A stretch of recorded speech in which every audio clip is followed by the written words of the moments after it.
Muy bienvenidos a todos. Damos gracias a Dios por estar nuevamente en este programa. Y es muy importante, la semana pasada hicimos el primer repaso sobre la enseñanza de los 10 mandamientos. Y ahora vamos a darle paso al segundo repaso. Esta segunda parte nos habla de los 10 mandamientos del número 5 al 10 y corresponde a la relación entre las personas y entre unos con otros que tienen los mismos ideales de servir a Dios para el buen vivir en toda sociedad. Y no se puede vivir si no hay normas, si no hay reglas, si no hay una manera de acuerdo para vivir y respetarnos mutuamente, ¿verdad?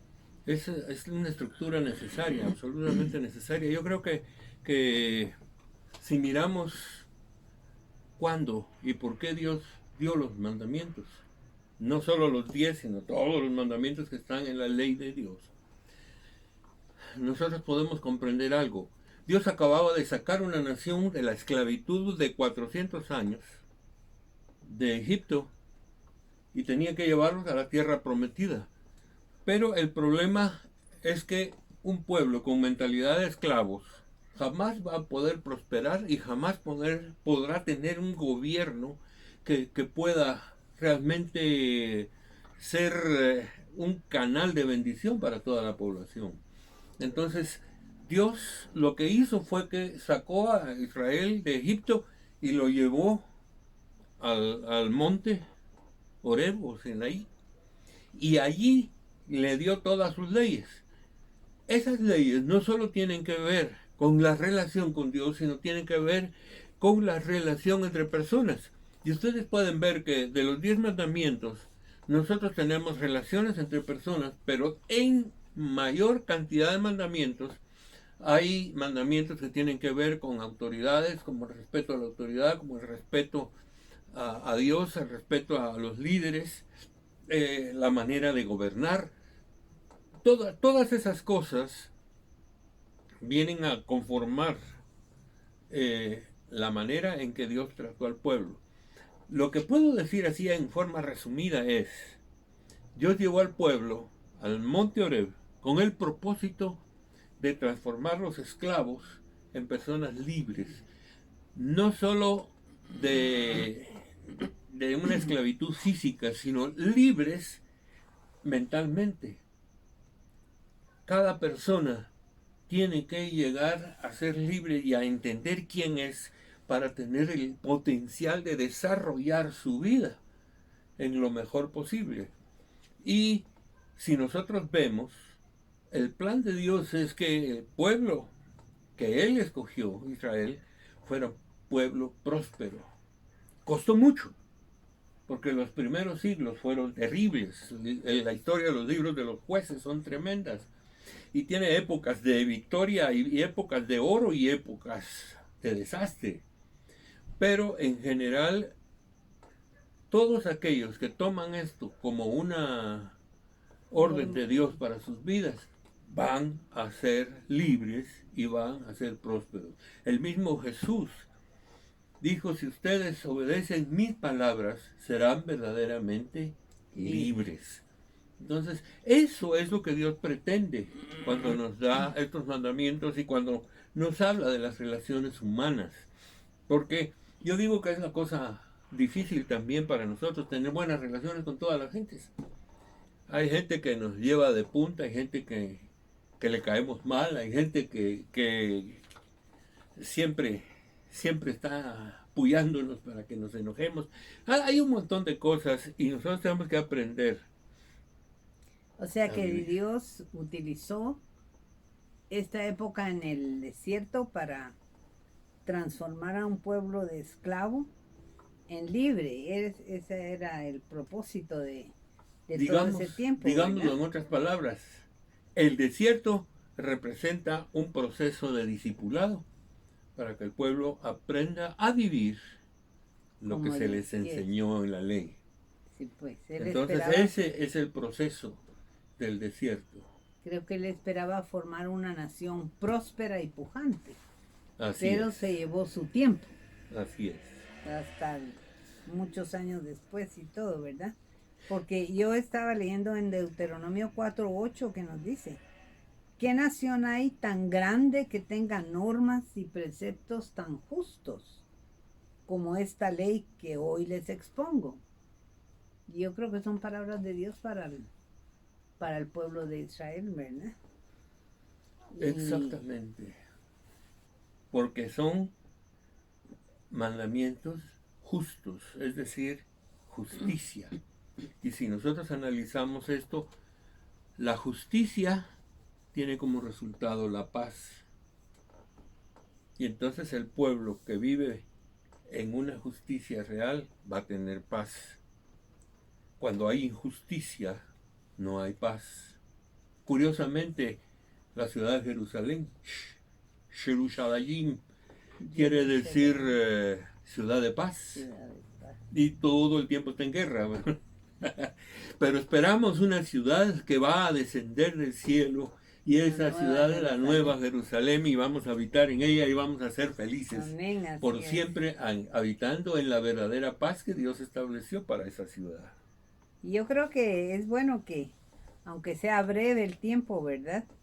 Repasemos un poquito los mandamientos del 5 al 10 que tiene que ver en nuestras relaciones mutuas. Y también tenemos algunas inquietudes de los hermanos que nos han escrito y que hemos resumido, porque sí eran bastantes, en algunas preguntas aquí. Vamos a ver cómo logramos contestarles a todos. Pero una de las que, la primera aquí dice, ¿qué beneficio trae el honrar a los padres? Ok, me llama la atención que el primer mandamiento, y además es el primer mandamiento con promesa que dice el apóstol Pablo, el primer mandamiento tiene que ver con la familia, porque la familia es el punto central de la sociedad. Dios estableció la familia no solo para que hombre y mujer tuvieran hijos, sino que estudió o preparó la familia para que fuera el centro principal de educación moral y ética de los hijos. Entonces, la familia es la que produce o bondad a la sociedad o produce maldad a la sociedad, de acuerdo a la manera en que como familia nos llevamos. Una familia que se pasa peleando va a pasar peleando con todos los que estén cerca. Una persona peleonera va a estar peleando con todo el mundo. Una persona que ama en casa va a aprender a amar a los demás. Entonces, yo creo que el punto de partida es la familia. Y cuando nosotros vemos la salud de la familia, depende, número uno, de que los hijos honren a sus padres, pero también que los padres honren a los hijos. Y ese juego entre la familia se va a proyectar hacia sus relaciones y va a influenciar positivamente a todos los que estén cerca. Entonces, yo creo que el primer mandamiento tiene que ver con el corazón de todas las cosas, la familia. Una buena familia va a producir una buena sociedad. Pero vemos que las familias disfuncionales o divorciadas han producido hijos que están en las drogas, en las pandillas, en parrandas, en un montón de cosas. Creo que tenemos que ser mejores padres y amarnos más para que nuestros hijos aprendan a ser como Dios quiere. Entonces, eso se va a proyectar a los demás. Y va a dar familias saludables, ¿verdad? Va a dar salud a la Sí, familia, así es. y yo pienso que los niños aprenden de lo que ven a sus padres hacer. Exactamente. Esa es la razón por la cual debemos Eso es muy, muy, muy enfocarnos importante. más en nuestros hijos. Esa es la idea. Una cosa es que los hijos tienen que honrar a los padres, Pero, por ejemplo, Pablo habla a los padres diciendo que los padres no afecten a sus hijos, no dañen a sus hijos tampoco. Entonces hay una responsabilidad de los padres, no solo es educarlos, formarlos, sino darles la honra que merecen. Los hijos deben ser honrados, deben ser respetados. Su personalidad contiene al Señor también, y eso tiene que ser amado, no solamente por lo que ellos son, sino por lo que Dios está haciendo en sus vidas. El siguiente la siguiente pregunta dice, ¿no matar trae realmente protección a la vida humana? Esto se refiere al sexto mandamiento ya, ¿verdad? Sí, y la otra pregunta que está en relación con esa me llama la atención. La pena de muerte no quebranta el mandamiento de no matar. Ok, el principio es respeto a la vida. Nadie tiene derecho a quitarle la vida a otra persona. Absolutamente nadie. Y el principio de no matarás o no mates. Tal vez hago aquí una distinción porque en la Reina Valera dice no matarás. Y los 10 mandamientos todos están puestos en futuro. O sea, no tendrás dioses ajenos, no te harás ídolos, etcétera, etcétera.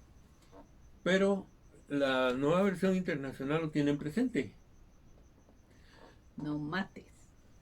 Ninguno de los dos está equivocado. Lo que sucede es que en el hebreo la palabra, hay una forma verbal que es una forma verbal intemporal, llamémosle así. Igual que el nombre de Dios, el que era, el que es y el que será. Y esta forma verbal se aplica a todo. Pero creo que es muy importante que nos demos cuenta de que esto no es algo para el futuro, es algo para hoy. No matar. Yo no debo matar. Y Jesús lleva al extremo este mandato al decir que matar es igual que maltratar, igual que odiar, igual que rechazar, igual que maldecir a una persona. Es tan asesino el que maldice a una persona como el que le mete un cuchillo o un balazo. Ahí lo pone Jesús. Entonces, el principio es, nadie tiene derecho a matar, pero Dios estableció autoridades. Y las autoridades están con el propósito de castigar al malo y bendecir al bueno, o proteger al bueno. Entonces, el punto es que el que mata en la Biblia tiene pena de muerte. A la famosa ley del talión, ojo por ojo, diente por diente, lo que hiciste te hacen.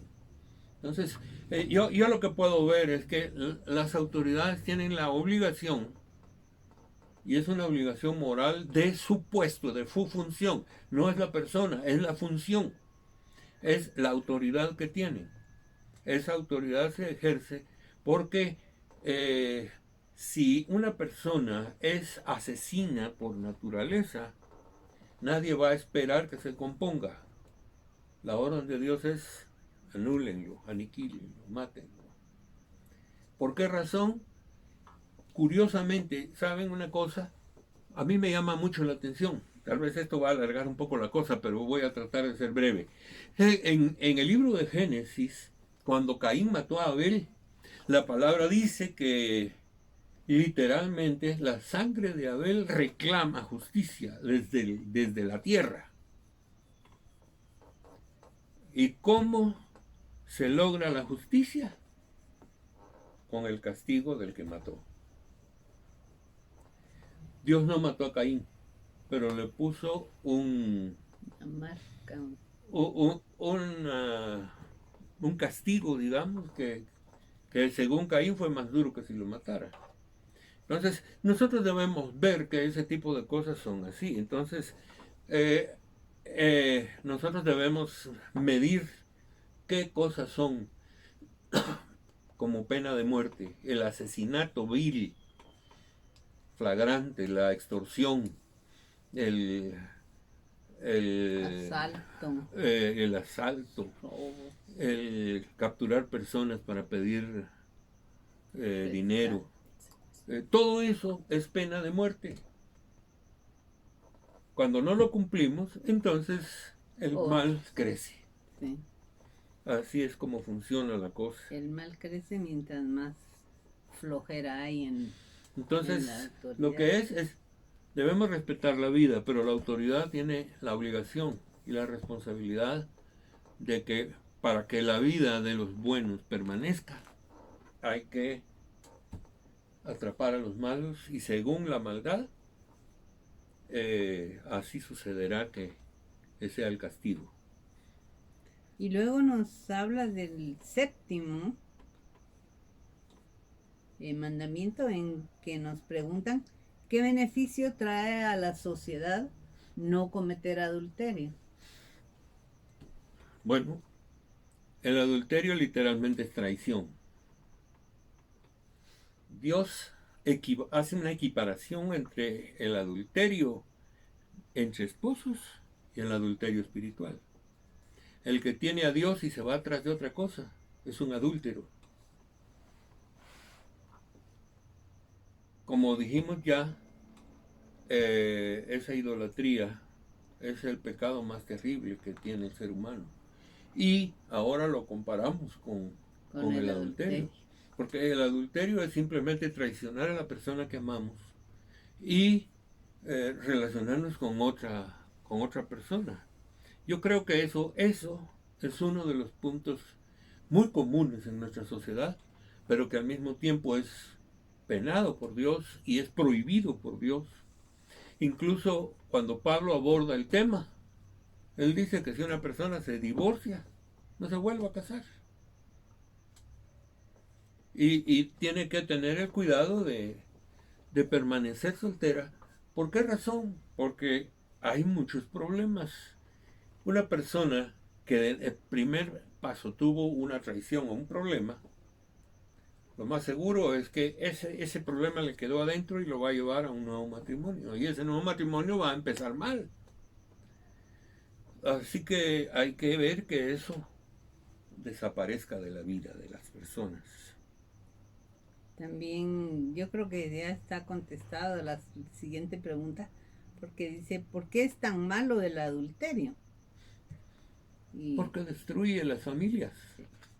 Básicamente destruye la familia y al destruir la familia destruye la base de la sociedad y al destruir la base de la sociedad se daña la sociedad entera.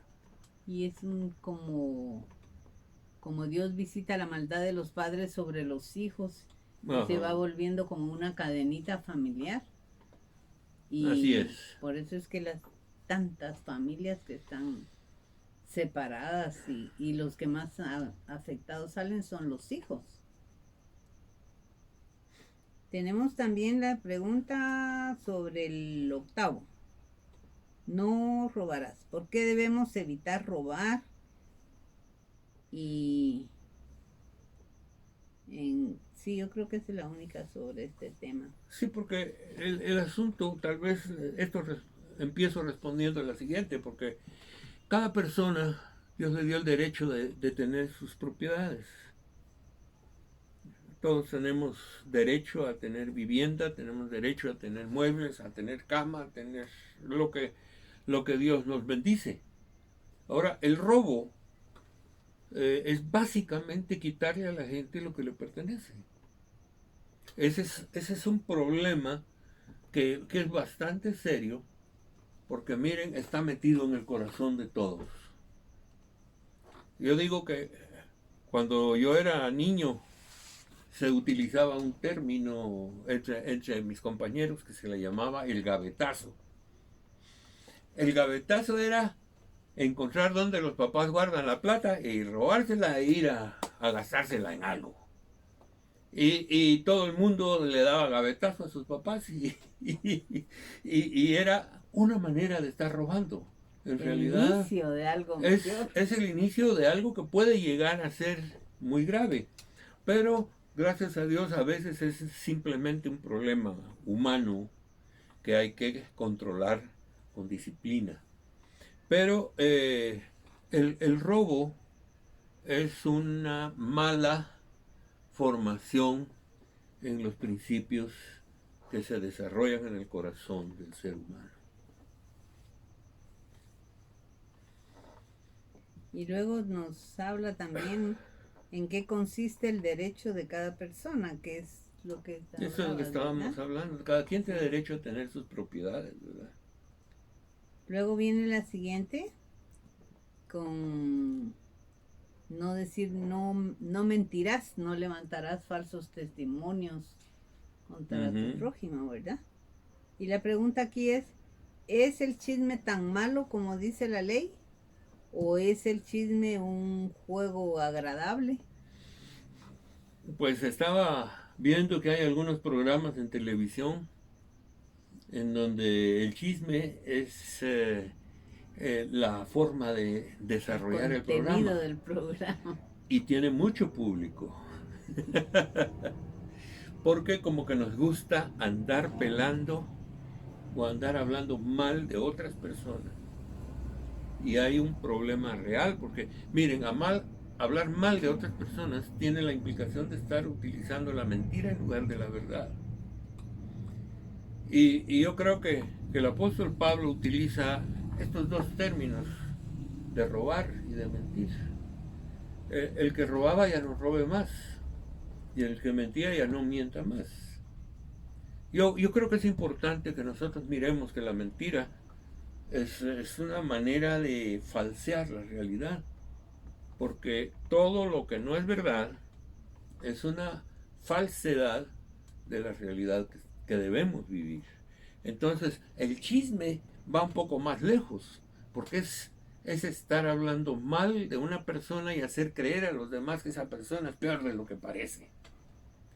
O sencillamente es una buena persona, pero la quieren destruir. Y el chisme tiene el potencial, porque miren, la Biblia habla de que el bien y el mal se encuentran en el poder de la lengua. Así que la maldición puede destruir una vida y la bendición puede edificar una vida. Entonces, cuidado con el chisme, porque lo contrario al chisme es bendecir. Aprendamos a bendecir. Alguna persona tiene malos hábitos y no nos gustan, no hablemos mal de ella, bendigámosla. Oremos por ella. Y seguramente Dios va a actuar en su vida. Cada cosa tiene una solución que debemos nosotros. Y hay aspectos bien importantes en eso también, porque cuando alguien es un testigo falso ante la ley, puede destruir la vida de una persona. ¿Verdad? Lo estamos viendo en la actualidad, cuánta gente ha sido encarcelada por un falso testigo. Sí. Y por razones políticas levantan todo eso, una política perversa que hay, y eso permite que se destruyan vidas, que son vidas que Dios quiere levantar y que de hecho son útiles al Señor, pero por razones de chismes se les destruye. Política y todo, ¿verdad? Yo creo que es una falsedad. Hasta se ha comprobado de testigos que van a un juzgado y que no habían nacido cuando fueron ya ocurrió los hechos, eso. ¿verdad? Entonces realmente yo creo que es una de las cosas más importantes que de cualquier manera uno debe corregir en su vida. Y luego nos habla de la codicia. No codiciarás nada de tu prójimo. Dice, ¿qué es la codicia? ¿Y por qué se prohíbe codiciar lo ajeno? Fíjense que la codicia es la fuerza interior que nos lleva a cometer pecado. Es decir, la codicia es un deseo incontrolable de poseer cosas. Así que la codicia nos puede llevar al adulterio, nos puede llevar al robo, nos puede llevar a matar, nos puede llevar a un montón de cosas. Entonces, yo digo que este mandamiento trata principalmente con nuestro corazón. Trata de rectificar nuestras actitudes internas, porque la codicia es un deseo desmedido, sin límites, de querer poseer las cosas, pero no poseerlas por esfuerzo ni trabajo, sino por robo, por apoderarse de. Un nivel de codicia lo tenemos con el rey David cuando vio a Betsabé. Sí. La miró bella, la miró desnuda y dijo, tráiganmela. Yo soy el rey. Y era el rey, se la trajeron. Y llegó al colmo por la codicia que tuvo con ella de matar a su esposo. Llegó a extremos tremendos. Entonces, miren lo que pasa. Se supone que el rey David era un buen hombre, pero tenía sus grandes defectos. Pero tenía otra virtud, y era arrepentirse. Y arrepentirse de verdad. Entonces, no quiero que esto sirva para que nosotros ya digamos, bueno, entonces yo puedo pecar y después me arrepiento. No se trata de eso. Amar a Dios implica respetarlo, no haciendo lo que le desagrada. Entonces, la codicia debe desaparecer de nuestro corazón. Y es muy importante porque la codicia también tiene que ver con el dinero. Sí. Hay quienes quieren tener la mayor cantidad de dinero y entonces cometen hechos delictivos muy grandes. Y la palabra nos enseña que la raíz de todos los males es el amor al dinero. Así es. No el dinero en sí, porque el dinero nos sirve para gastar, comer, vestir. Pero el amor al dinero es la raíz de todos los males. Si ustedes se dan cuenta de lo que hemos estado hablando, esto lo que hace es crear un marco de conducta. Déjenme explicarlo de esta manera. La ley lo que es crear una línea de conducta en la que nosotros podemos caminar tranquilamente y en paz con todos. Pero si ustedes, por ejemplo, miran en la calle a una persona que está completamente borracha, la calle no le alcanza. Va tambaleándose de una vez hasta que se choca en la pared de este lado, después del otro lado, se cae por ahí, se levanta. Esta persona no tiene una línea. La Biblia dice que el camino a Dios es un camino angosto, es el camino de la rectitud. El bolo necesita un camino más amplio, más ancho. El pecador anda en caminos mucho más anchos, porque anda haciendo un montón de tonterías. Pero Dios nos da un camino en donde nosotros podemos caminar en paz, libremente y en armonía. Lo que nos enseña esto es que para hacerlo no podemos olvidar lo que hablamos en el programa anterior, y esto es importante. No podemos dejar de tener a Dios en nuestro corazón, de ser llenos del Espíritu Santo y dejar que el amor de Dios gobierne nuestra vida para que no caigamos en estos problemas y hagamos las cosas como se debe. Creo que debemos enfatizar que nuestro esfuerzo no es tanto cumplir los mandamientos como tener al Señor en nuestro corazón. Porque dice Pablo que el que ama a Dios ha cumplido la ley. Entonces, en base a eso, nosotros decimos y les decimos a ustedes que están viendo el programa, ahora es tiempo de que Jesucristo llene sus corazones, llene su vida y fortalezca todo su ser desde lo más interno, desde el espíritu, desde el alma, y ahí deje que Dios gobierne sus pasos, porque si ama a Dios, usted sin esfuerzo cumplirá la ley. No hay problema en eso. El amor de Dios que está en nosotros nos guiará a toda verdad.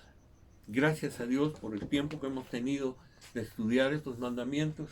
Ya en nuestros siguientes programas vamos a tocar otro tema, pero gracias a Dios por este estudio, porque tiene la fuerza y la necesidad de volvernos a Jesucristo como el Señor, el Salvador de nuestra vida. Que Dios les bendiga y les deseamos lo mejor en sus vidas y les invitamos para seguir compartiendo con nosotros los temas que seguirán.